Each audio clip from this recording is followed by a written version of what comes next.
So I was talking to someone yesterday, and he was mentioning that Americans are more trusting economy. America is a more trusting economy, and he's an American. And compared to Kenya, he was saying that he does not. He thinks that the culture there is less trusting on people. So like for example, today we went to a store and Abdullah went and said to the counter woman that he put 4 quarters in a machine, and she asked which machine, and he told left machine, and she just gave him $1 back. So generally in Pakistan, I doubt.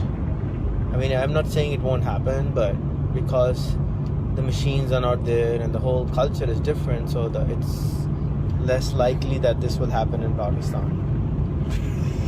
So yeah, I mean, it just triggered me that how my friend was saying about this yesterday, and then all of a sudden I experienced it today, and that was interesting. And then I talked to Ziani, and she said you have to have some kind of trust, right, in people before you can do business with them.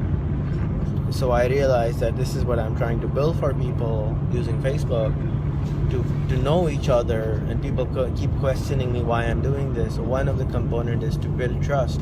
If they don't know anything about you, how would you imagine there is trust involved?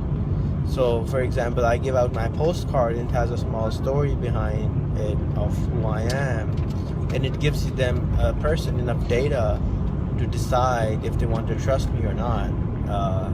Of course, it depends on the person, but at the same time, it also depends on how much information you're giving the other person. So if you lie to them, their chances of trusting someone would be less. But if you don't lie to them and you just tell them enough information, the chances for developing of trust would be more, and chances of